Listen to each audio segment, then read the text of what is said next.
Hola, hola, ¿qué tal amigos? ¿Cómo les va? Bienvenidos a una nueva edición del programa Vamos Somos Chilenos, aquí en Radio Portales de Valparaíso y siempre junto a la compañía de muy buenos amigos que están el día de hoy, como Héctor Sandoval, que nos está acompañando, y también, por supuesto, con la gente en los controles de Radio Portales, Marco Leblanc, y a todo el equipo de Vamos Somos Chilenos y de Radio Portales, saludarlos, lo mismo a cada uno de ustedes, auditores, misteriosas personas que están ahí al otro lado y nos están escuchando, no tienen rostro para nosotros y sin embargo están seguramente oyendo estas palabras mientras realizan alguna actividad en sus casas o incluso en su lugar de trabajo, fumando un cigarro, escribiendo y tratando de ponerse al día o para comprender, si es posible incluso, esta tan extraña realidad que al día de hoy nos está circundando. Estimado Héctor, qué gusto de saludarte. Oye, sí, el agrado es mío, mi estimado Rodrigo, también a Martín, que lo veo conectado, que Ah, en la juventud misma, en las redes sociales, bien. y con hartos temas interesantes para esta semana, yo creo, mis queridos amigos, porque han ocurrido muchas cosas, cosas lamentables, otras a lo mejor un poco más alentadoras, pero creo que vamos navegando también en la cresta de una ola que por algún lado en algún buen puerto tendremos que llegar, esa es la esperanza. Bueno, muy bien. Hoy saludos Martín, ¿qué tal? ¿Cómo están? Un gusto estar aquí con ustedes conversando de la contingencia. Ha estado movida la semana entre medio de acusaciones constitucionales, lamentables muertes del niño de 12 años en San Bernardo, hoy día lo que pasó con el capitán Pablo Carvajal, entre otras cosas. La crisis de los niños de Haití, los niños haitianos. También. ¿Y de qué tema te gustaría, Martín? ¿Por dónde empezamos? Aborde usted el tema. A ver, yo creo que el tema de la acusación constitucional ha estado bastante en la palestra. Yo creo que la gente está bien informada respecto a eso. Hay Ujú. varias aristas ahí respecto probablemente en el Senado no tenga mucho futuro. No sé cómo lo ven ustedes, me imagino que concordamos en eso. Sí. Está difícil la situación. Y lo que sí me llamó la atención y podríamos conversar un poco respecto a eso, a la resolución del Tribunal Constitucional respecto al proyecto de ley de escuelas protegidas, donde declaró inconstitucional el artículo que, que podía quitar el beneficio de la gratuidad a quienes cometan delitos graves y la prohibición de que los carabineros ni ninguna fuerza policial pudiese revisar mochilas a los estudiantes por sospecha. Tienen que tener Sí. una orden judicial. Entonces ahí como que el proyecto, la base del proyecto se cayó un poco. Sí. Sí, yo estoy en completo desacuerdo con la idea de este Tribunal Constitucional, que es un Tribunal Constitucional ideologizado, esa es la verdad. Miren, aquí cabería un poco hablar cuál fue la idea del constituyente. El Tribunal Constitucional no se conocía en la Constitución del 25 y se incorpora como una copia de la Constitución alemana, eh, donde existía este Tribunal Constitucional como un ente que precisamente es un ente técnico constitucional, ajeno a las presiones políticas, que en su composición buscaba tener a los mejores juristas por encima de cualquier otra consideración, y no como hoy día, que ocurre en Chile, donde este Tribunal Constitucional, que partió con algo parecido, porque hubo juristas de excepción que integraron en los inicios del Tribunal Constitucional chileno, ha terminado deviniendo en un cuarto poder o quinto poder que se utiliza para torcer la voluntad de las mayorías que se expresan en el Parlamento. Y estos son como los últimos resguardos que le quedan al gobierno anterior, que dejó amarrada la composición del Tribunal Constitucional, y habrá que esperar a que pase el tiempo para que los echen a patadas a la gran mayoría. A la gran mayoría, porque no es respetable el trabajo que realizan. Es un trabajo que está hecho con llamaditas telefónicas, recibiendo mensajes.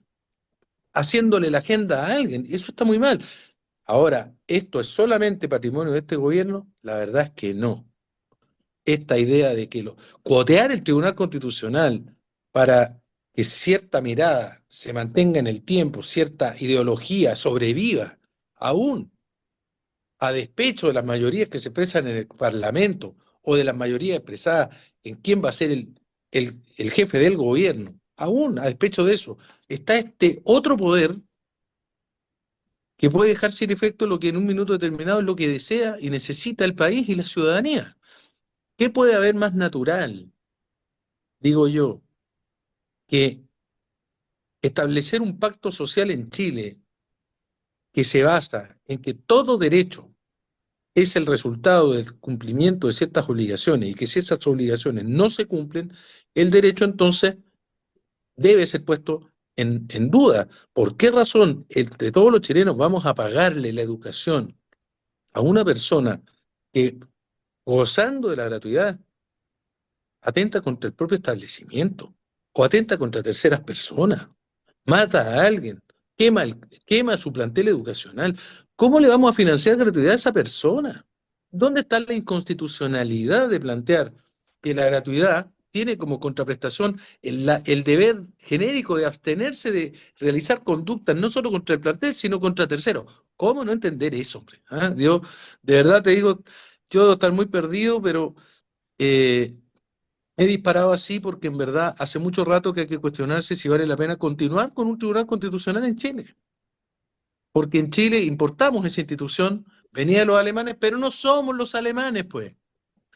No funciona, no funciona. Está, realmente te digo, me da mucha pena, pero el Tribunal Constitucional, en la función que debería cumplir, no la está cumpliendo en el hecho la función de ser el, el gatillo el gatillo, la última bala que le queda a determinadas coaliciones que en su minuto, eh, mo- influyendo en la composición, quedan resguardados para el futuro, aunque ya no tengan mayorías en el Congreso o pierdan el gobierno, como está ocurriendo en este minuto. Así que Claro, vamos a tener que esperar, perdona Martín, vamos a tener que esperar que de aquí a lo sucesivo muchos temas van a terminar en el Tribunal Constitucional que tiene mayoría progre. ese es el punto. Claro, para darle la palabra a don Héctor, el gobierno anterior, si no me equivoco, fue quien los designó o propuso. Entonces aquí está la de Bueno, vuelta de mano. ya. Así no. Me callé porque estamos Lamentable. esperando a Héctor. Oye, no, ¿sabes qué? De verdad, yo creo que eh, concuerdo contigo, Rodrigo, en el contexto de que en definitiva, ¿para qué queremos más tribunales de los que tenemos si los que tenemos no hacen bien la pega, po?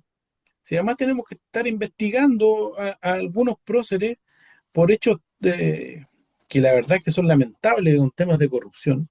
Y además, ¿sabes lo que a mí me tiene sorprendido?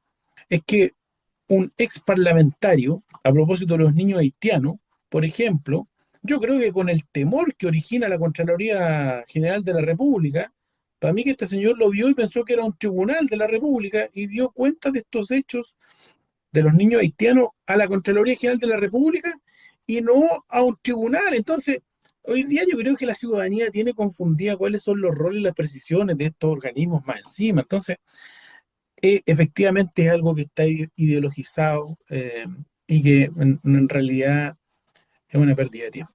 No, no quiero decir otras cosas para no arrancarme en un Yo también lo exabrupto. creo. También lo creo. Es lamentable, ¿eh? Lamentable. Bueno, y Quería de decir, hecho, perdón. Sí, perdón, sí, dime. no, no sé si quiere referirse al mismo tema, sino para proponer otro.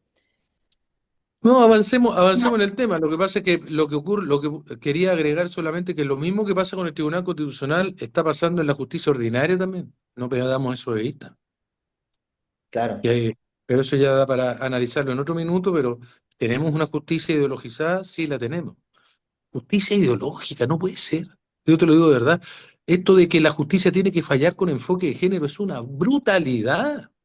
Si el enfoque de género no tiene base científica, No tiene base científica. Es una moda. Es la moda que le gusta a ciertos grupos, pero no a todos. ¿Cómo es posible que la justicia se guíe por esa moda? No, mira, de verdad, yo te lo digo a propósito del derecho de familia, por ejemplo, o incluso en el derecho penal. Es muy discutible todo esto, te lo digo, ¿ah? Bueno, y eso es solamente para citar una idea solamente. Hay jueces que están comprometidos con determinadas visiones económicas. ¿Cómo es eso? Bueno, en fin. A propósito de justicia ideologizada, yo no sé si será así el protocolo o cómo debe actuar, pero ayer veía una noticia de cuando estaban formalizando a los 5 o los 4 delincuentes que asesinaron al niño de 12 años, San Bernardo. La primera pregunta del juez al partir la audiencia fue si tenían alguna denuncia de agresiones de la fuerza policial en contra de los delincuentes, de preguntar a los Mm. delincuentes. Claro, tenemos un sistema judicial garantista, no sé si eso es protocolar, probablemente sea así, pero no sé si sea para partir una audiencia pensando que está la familia y que tanto sufrió y que lo único que quiere que se haga justicia y le preguntan a los delincuentes como si fueran blancas palomas si los carabineros le habían hecho algo. Eso me llamó mucho la atención. Sí, pues bien jodida la cuestión. Pues, llega a ser irritante a ratos, ¿eh? Este garantismo llega a ser un poco irritante en determinados tipos de contextos. Mira, es un tema complicado. Bueno, eso.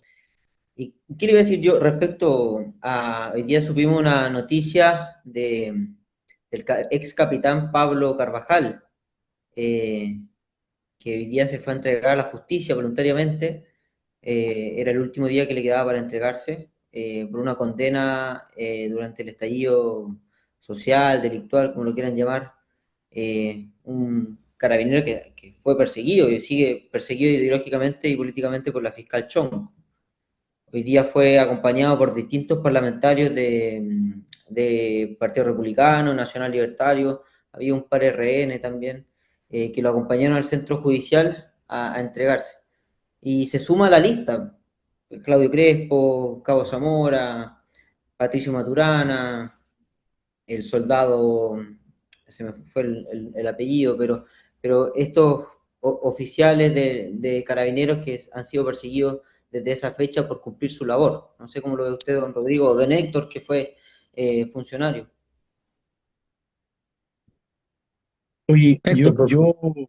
sí, yo lo veo esto, la verdad que eh, demasiado, a ver, ¿cuál es la palabra correcta? En realidad, en definitiva, este oficial de carabineros, al igual que otro, eh, el Estado le entregó un uniforme, le entregan unos elementos, le entregan un arma de servicio para contrarrestar esta urgencia, emergencia o calamidad pública, le entrega esta escopeta con estas municiones que en definitiva eran lo único que tenían que para defenderse. El tema está aquí en la proporcionalidad, gradualidad, pero aquí esto había un ataque real, inminente, cierto, donde eran sobrepasados ampliamente y no tiraban pétalos de rosa, como dijo alguien por ahí. Entonces, bueno, algo había que hacer.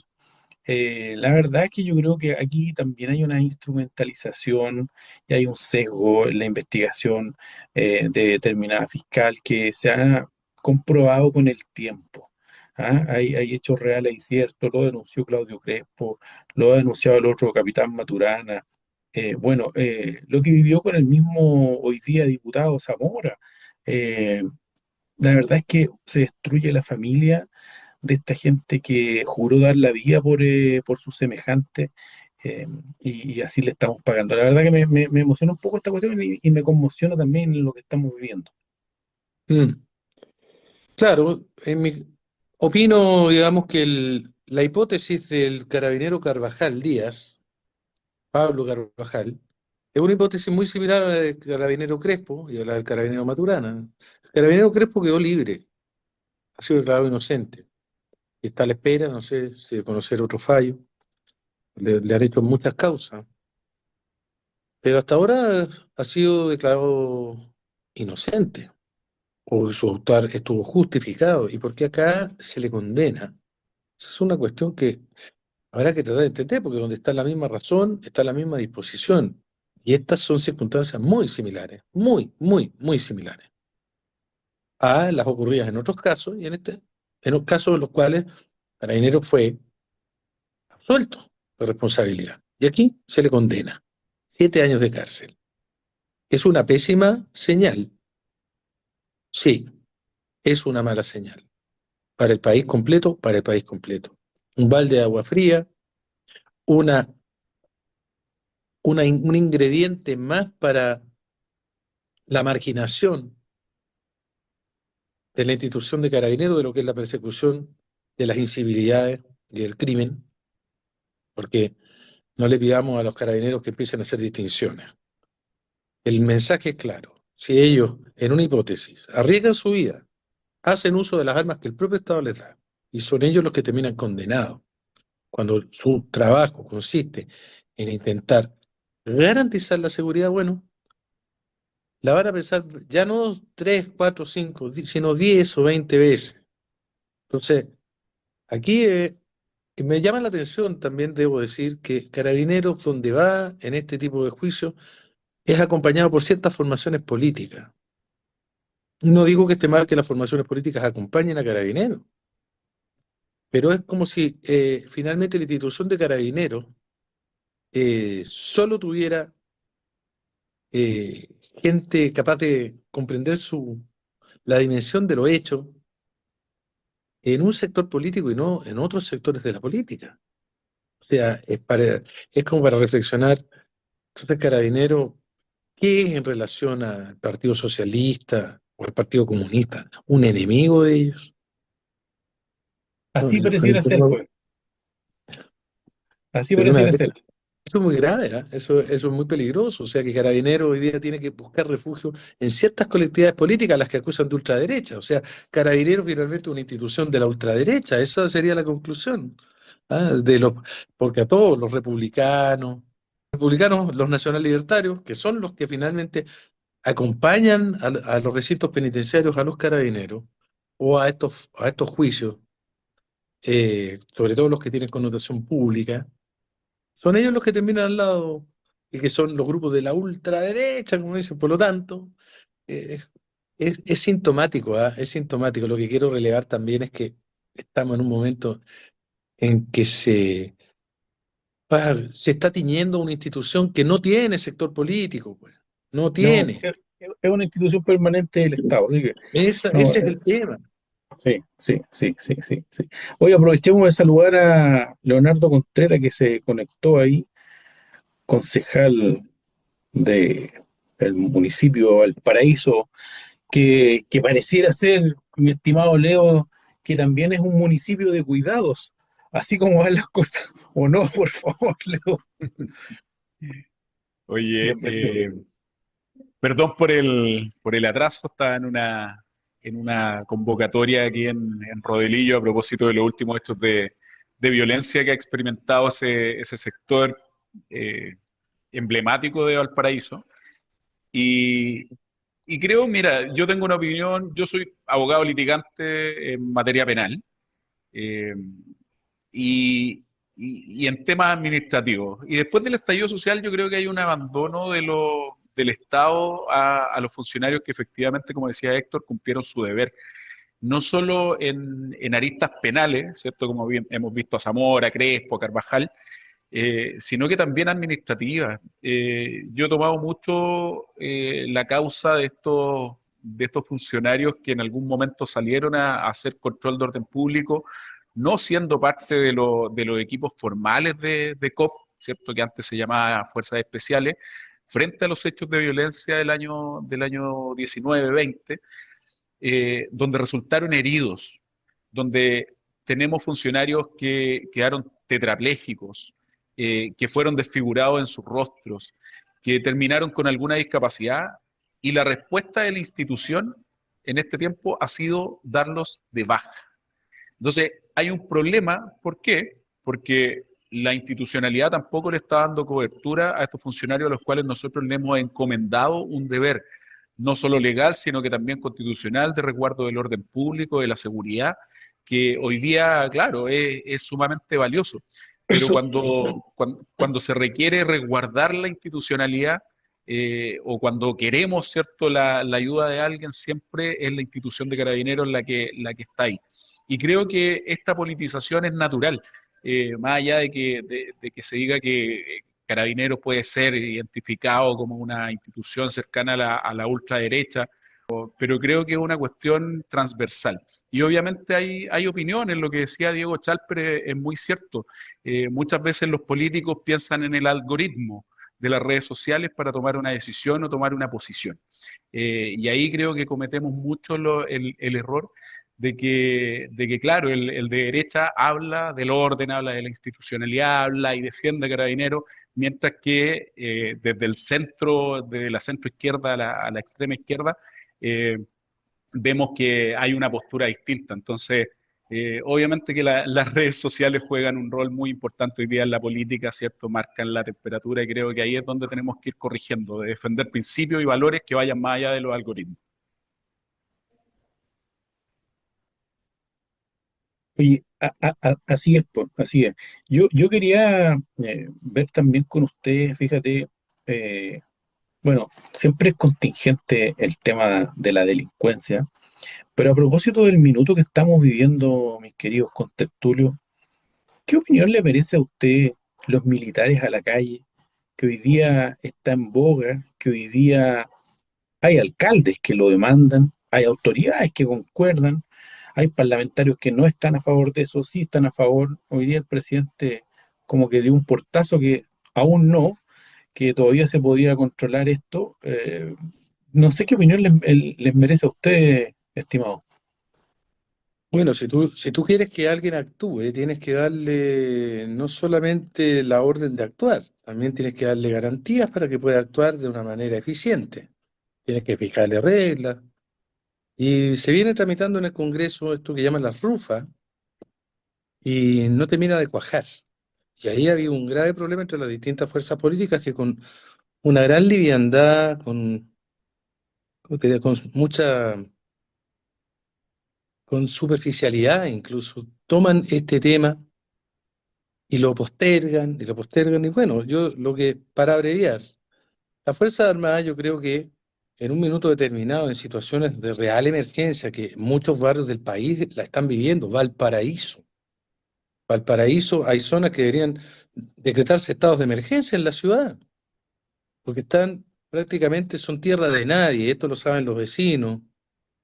Yo vivo en la ciudad, la recorro, y la verdad duele el asunto. Bueno, pero no sacamos nada con plantear la posibilidad de la intervención de las Fuerzas Armadas, pese a que no es su rol natural, pero si lo hacemos, tiene que ser con reglas claras. Esas reglas de uso de la fuerza son las que hoy día se tiene que apurar la definición de las mismas en el Congreso, que es donde corresponde.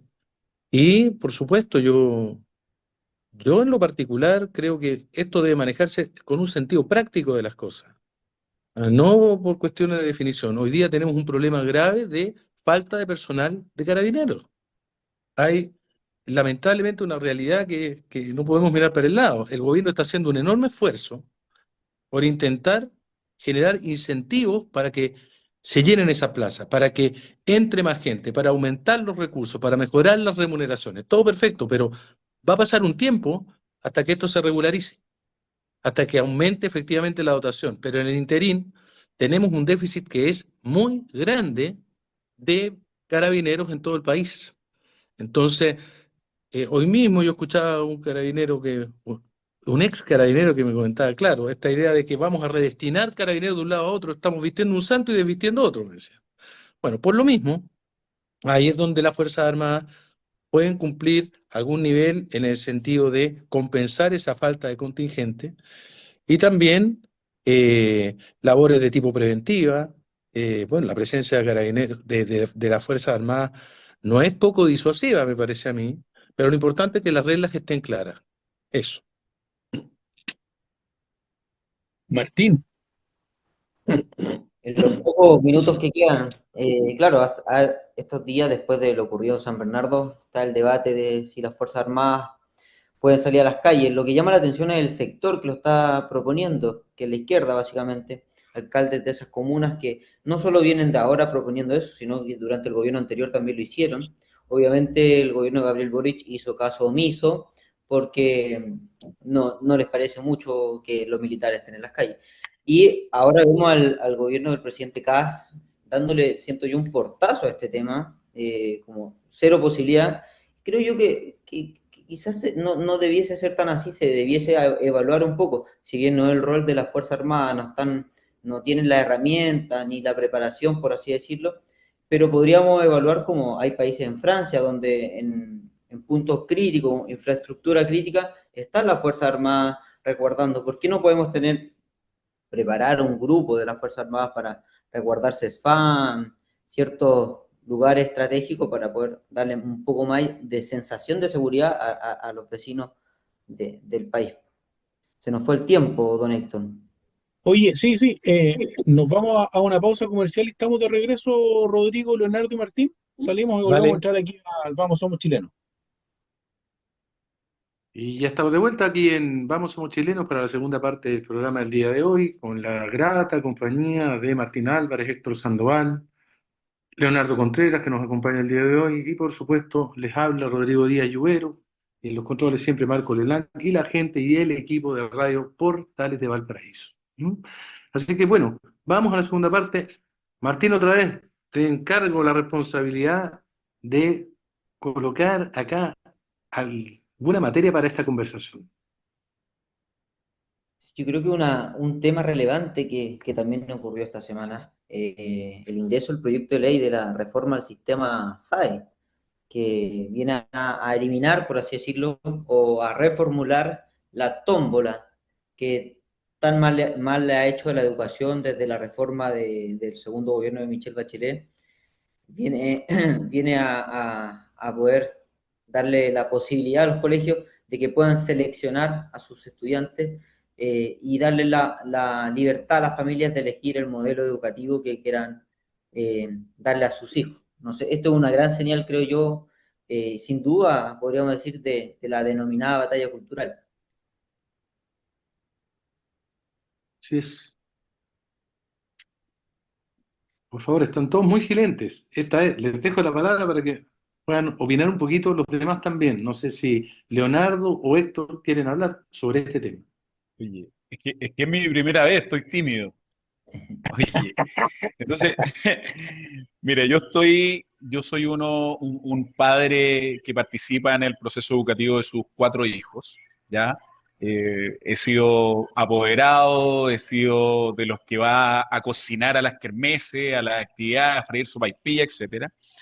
Y soy tributario por razones de historia familiar de la educación pública. Yo soy egresado del Liceo de Aplicación, uno emblemático, ¿cierto? Hoy día lamentablemente emblemático por los heroles blancos, ¿cierto? Y hechos de violencia permanente que han ido desprestigiando esas hermosas aulas de la calle Camin en Santiago. Eh, y creo que la idea detrás de la propuesta del presidente Kast es muy buena, ¿ya? Es muy buena porque apunta al mérito, apunta, ¿cierto?, a las necesidades que tienen las familias. De hecho, durante los 4 años del presidente Boric se hizo un análisis bastante técnico donde incluso nuestra actual ministra de Educación fue firmante de este documento, que venían diciendo que el sistema de la tómbola era malo, que había perjudicado la calidad de la educación, que estaba perjudicando el derecho a la educación y el derecho de los padres, ¿cierto?, a elegir un proyecto educativo. Creo que la reforma es algo que se puede discutir, podemos tener bemoles, podemos tener matices, pero creo que incorporar criterios de mérito, criterios territoriales, criterios que tengan que ver con el proyecto educativo, ¿cierto? Es parte de lo que la reforma de Bachelet abandonó completamente, tratando de imponer una visión que es totalmente sesgada, totalmente ideológica,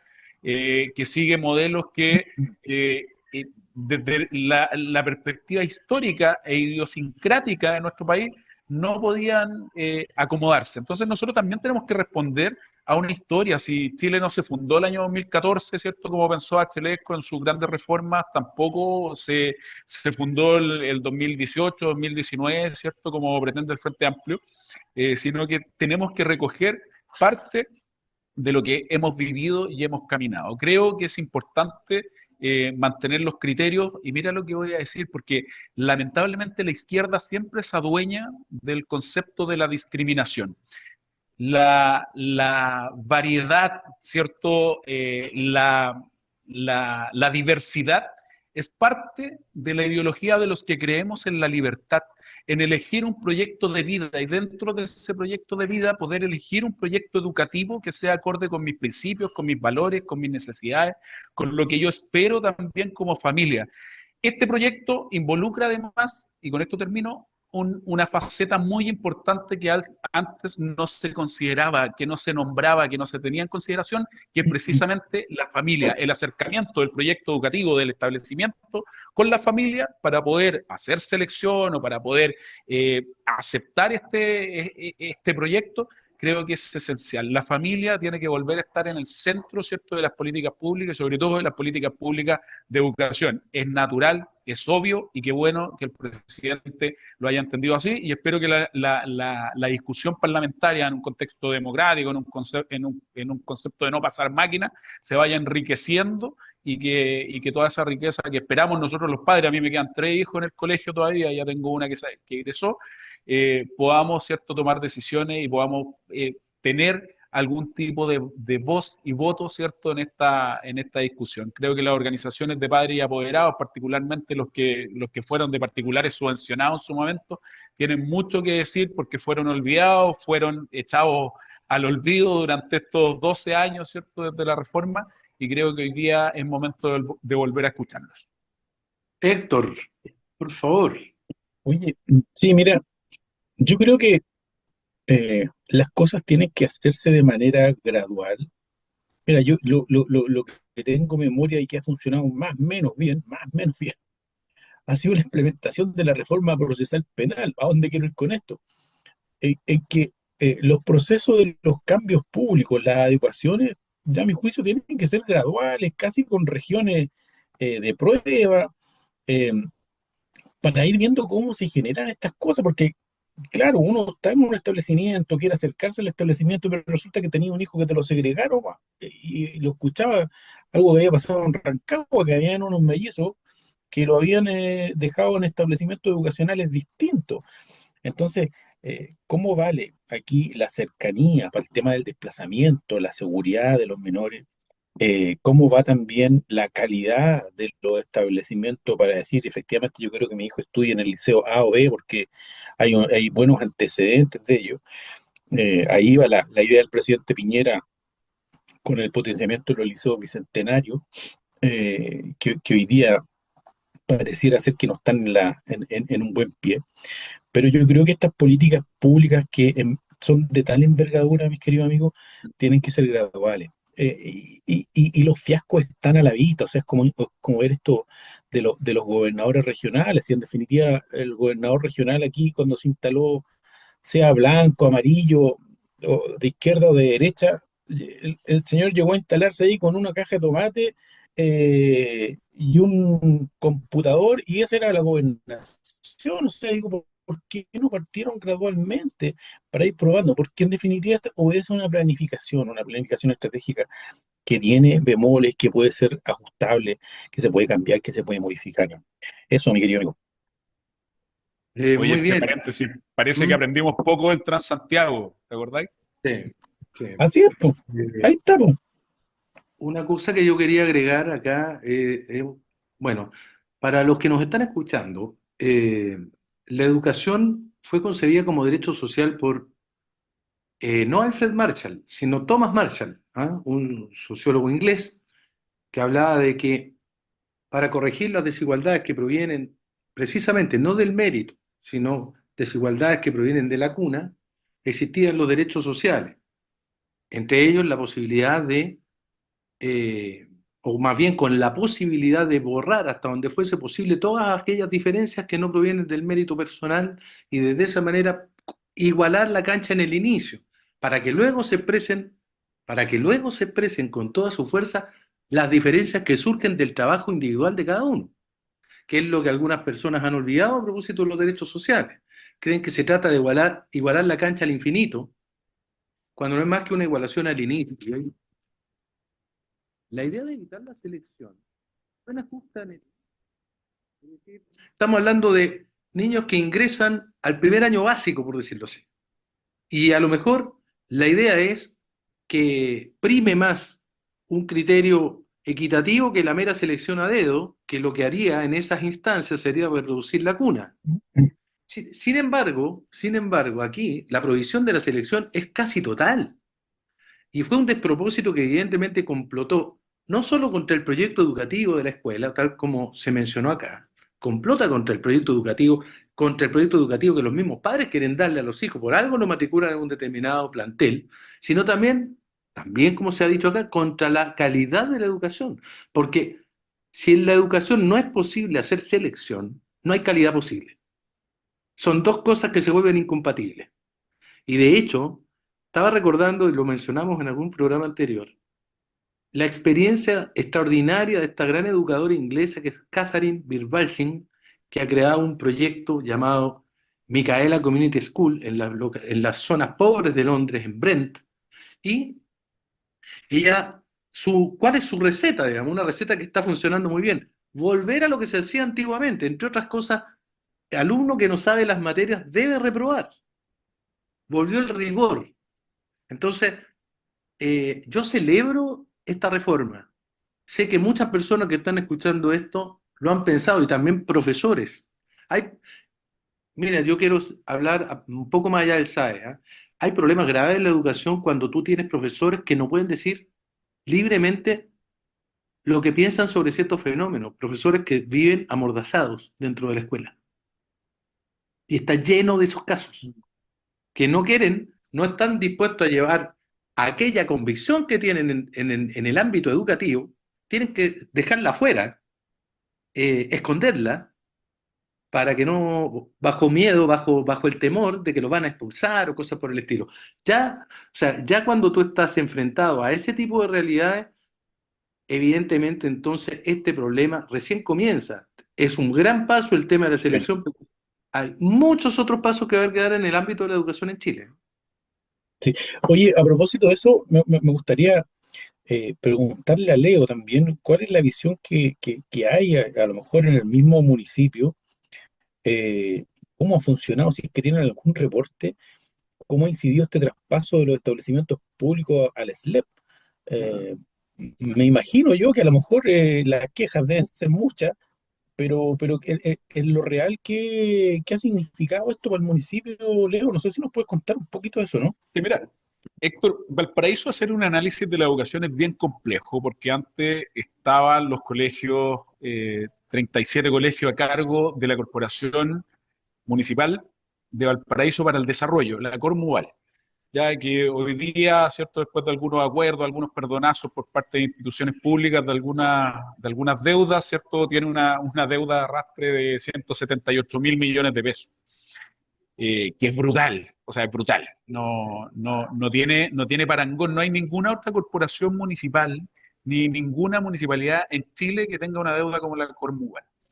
Eh, entonces, ahí tenemos una complejidad en el análisis, en este traspaso del SLEP, que primero fue un traspaso muy espurio, ya donde la ex Dideco de Jorge Sharp, Romina Maragaño, que después fue Seremi de Educación en el gobierno de Boric, fue la encargada del traspaso, ya donde los directores decían, oye, lamentablemente acá me pasaron una nómina de personas que nunca he visto en mi vida, que fue bastante especial, que la Contraloría, a pesar de ese levantamiento que se hizo de información, no hubo un pronunciamiento final porque la ley era bastante escueta en ese sentido y se cumplió con el mínimo legal. Pero hay una opinión conteste en que esto ha ido de mal en peor. O sea, la Cormuval nos hizo pensar que la educación pública en la ciudad de Valparaíso no podía estar peor, que probablemente al ser uno de los primeros servicios locales de educación pública iba a ser distinto, iba a marcar una diferencia, pero lamentablemente esto no ocurrió. y ha sido peor.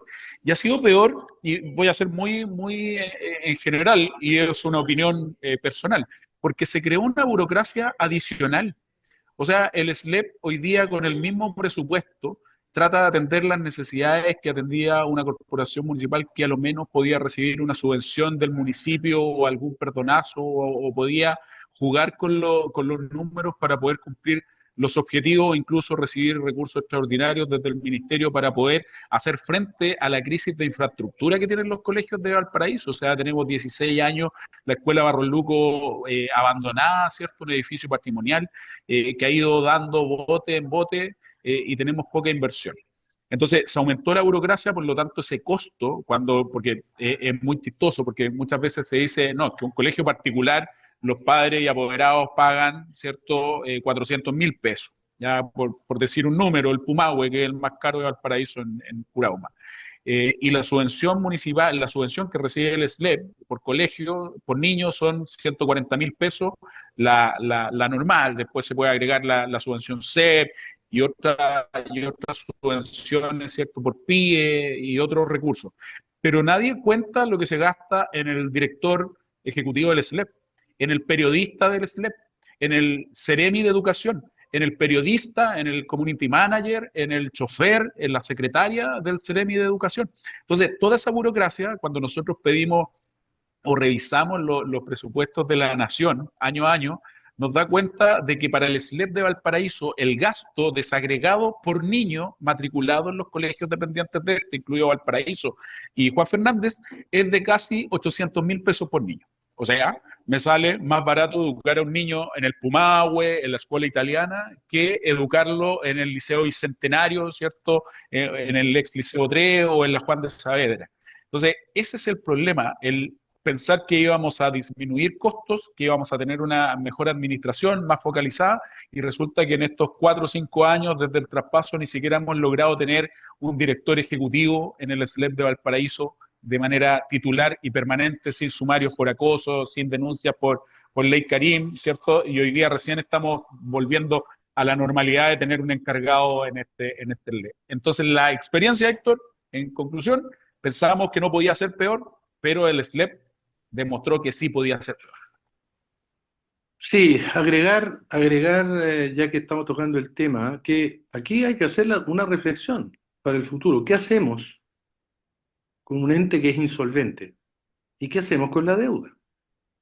Porque, bueno, las corporaciones municipales se crearon en los 80, no tenían patrimonio propio, iban gestionando los recursos que el Estado otorgaba. En el caso de la educación, reciben ingresos por la asistencia efectiva. Así los recibía la corporación. ¿Mm? Eh, Piensen ustedes que Valparaíso, entre otras cosas, tiene cifras récord de inasistencia, de deserción escolar. Y eso es un problema que se volvió especialmente grave tras la pandemia. ¿Se acuerdan cuando el alcalde de entonces, Jorge Char, presentó un recurso de protección para que los niños no volvieran a clase? Bueno, y esto lo único que fue haciendo es complicar más las cosas con una deuda, por un déficit histórico de ingresos, pero la cuestión es que, claro, como bien explicaba Leonardo, si alguien creyó que deshaciéndose esta cuestión se resolvían los problemas de la municipalidad, no se resolvieron, pues. Porque se traspasaron los establecimientos, los profesores, pero no la deuda, pues. Y la deuda sigue hoy día teniendo que responder la municipalidad. Bueno, y vuelvo a hacer la pregunta. Primero, ¿qué hacemos con la corporación municipal? Porque lo que estamos diciendo a propósito de los SLEP, o sea, la situación de la educación, pasa exactamente en salud. Se ha construido una deuda impagable. Esa es la verdad. Entonces, ¿qué se hace con un muerto? ¿Qué se hace con una entidad que está en la bancarrota absoluta? Hay que tener hoy día cuidado con la palabra quiebra. Ya sabemos lo que le pasó a, al relato de los primeros meses del gobierno. ¿Ah? Pero aquí estamos hablando de una situación muy grave. ¿Ah? Y yo pienso que es hora de plantearse seriamente la liquidación completa de la corporación municipal, en todos los ámbitos. Es un fracaso, es un desastre. Hay que buscar una manera. Yo sé que esto es una materia que requiere estudio y no es llegar ahí, estamos hablando de pasivos gigantescos, ¿ah? 186.000 millones ahora no. Entonces, bueno, pero tenía que pasar el dato, porque acuérdense, no es solo la educación, está la salud, están los cementerios, está un montón de cosas que se le fueron traspasando a la corporación municipal, pero es un temazo. Este es un tema de ciudad, un tema que tiene que ser abordado, ¿ah? Bueno, eso. Tremendo. Martín, A ver, ¿algo? yo creo que ahí sí, sí, me dijeron Sí, bastante, concuerdo con lo que han dicho. Esto nomás demuestra la crisis en educación que vive el país y lo, lo- lo mal que le hizo a Chile y a la educación pública la reforma de Michelle Bachelet. Esperemos que, bueno, respecto al SAE, sin duda alguna esto va a ayudar y va a lograr que se pueda retomar el rumbo de alguna manera, pero el tema de los SLEP es bastante complejo. Si no me equivoco, hace unas semanas atrás escuchábamos a la ministra que se está evaluando en ciertos lugares bueno, en casi todos los lugares ha funcionado mal, suspender el traspaso de los SLEP a los lugares que falta aún el traspaso. Por ejemplo, la provincia de San Antonio aún no está con SLEP, eso del 2027-28 se va a realizar el traspaso y eso está pendiente y el gobierno está evaluando frenar los traspasos dependiendo a raíz del mal desempeño que hemos visto en localidades, no sé, como acá en Valparaíso o en el norte, todos sabemos la polémica que hubo en Calama, colegios meses sin clase, con el director del SLEP, con limosina y fiesta. Bueno, ¿para qué recordar? Lo importante es no olvidar eso. Sin duda es un tema complejo que si el gobierno va a trabajar en ello, esperemos así sea. Así es. Oye, Oye, un paréntesis diga, muy diga, breve. Martín dele. hacía referencia a la provincia de San Antonio, que claro, el 2027 empieza. Y allí los colegios, mira, a mí me ha tocado trabajar en Algarrobo, en Santo Domingo, donde tienen experiencia desde los servicios traspasados de educación muy buena, muy Sí. buenos resultados, muy buena gestión. Ñuñoa, Providencia, hay experiencias que son buenas desde el municipalismo y que hoy día los alcaldes, el alcalde Marco Antonio González Candia, Fernando Rodríguez, el mismo Sebastián Sichel están impulsando, ¿cierto? A través de la MUCH, particularmente, porque la Asociación Chilena de Municipalidades, esta que hizo el carrete de los concejales en Coquimbo, no ayuda mucho en el tema, pero la MUCH sí ha tomado la bandera de lucha de evitar el traspaso, postergarlo, porque los alcaldes lo están viendo como un castigo, ¿ya? Porque tienen buenas experiencias y esas buenas experiencias creo que hay que rescatarlas. Esto debería ser voluntario. Yo creo que hay que ver qué y dónde tomar esa decisión y no hacerlo generalizado. Muy bien. Rodrigo, oiga, Rodrigo, aproveche de contarnos en qué va esta organización de los 500 años. Yo creo que es importante el reporte, bueno, cómo se va afinando esto. vamos.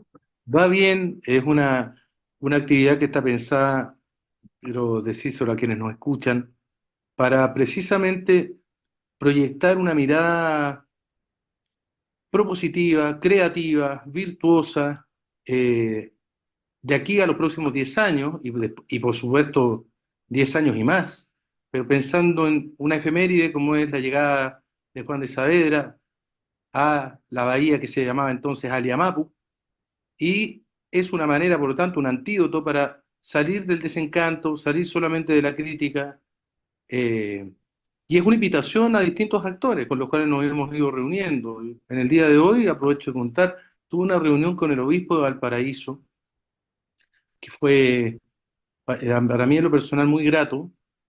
O sea, considero que el rol que en general juega no solo la Iglesia Católica, sino en general el cristianismo, una mirada cristiana de la vida, es muy importante, ¿eh?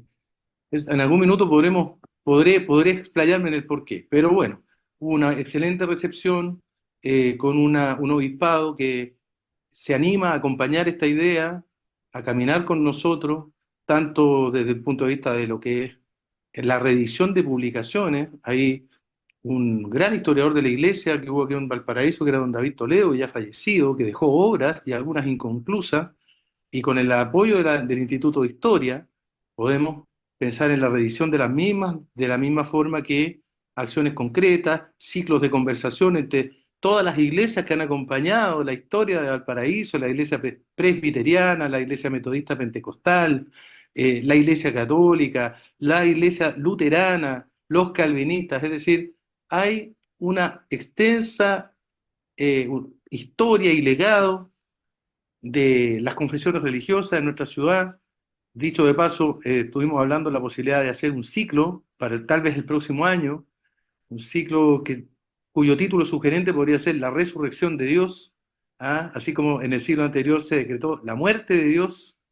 Yo creo que Dios resucita, y por una cuestión hasta práctica, ¿eh? Es decir, un mundo sin Dios es un mundo en donde no se proyecta el espíritu en las cosas, y eso es devastador. Piensen ustedes lo que significa que en el 2019 tuvimos escenas donde la gente quemaba iglesias y no veía un templo, no veía un templo evangélico, no veía una iglesia católica, veía un poco de madera. Ah, sí, total, se puede comprar más madera. Yo escuché gente que decía, bueno, pues si se compra madera. Es decir, es despojar la materia del signo. Gente que destruyó las plazas de Valparaíso, no lo puedo olvidar. Y decía, pero si un poquito de piedra nomás, se reconstruye. Entonces, el dejar de proyectar la espiritualidad en aquello que nos circunda es devastador. Ahí comienza el desierto. Y yo creo que recuperar un sentido de la espiritualidad y caminar en esa espiritualidad, tal cual como la vamos viviendo en los distintos credos, camino a los 500 años del paraíso, es también una cosa que es digna de destacarse. Y yo me alegro, por lo tanto, mucho, y quiero agradecer acá públicamente otra vez al Obispado de Valparaíso por haber aceptado el conversar con nosotros, el compartir esta idea. Así que eso te puedo conversar, es una cosa que a mí me llena de alegría, y vamos adelante con esta idea. Así es. Oye, que han sido buenos e interesantes temas los que hemos tratado de conversar hoy. Así que agradecemos a quienes nos escuchan y quienes nos siguen en redes sociales. Además, está aniversario del programa. Así que saludo a todos los integrantes del programa. Aprovechamos de dar las gracias a Rodrigo, a Martín y a Leo que se conectaron hoy. Y a Marco que está en los mandos técnicos. Así que nos llegó la hora. Tenemos que dejar el programa hasta acá. Mis queridos amigos, les mando un tremendo abrazo. Gracias por estar aquí. Que estén muy bien. Muchas gracias, chao, chao, que estén bien. Ustedes también. Chao, chao.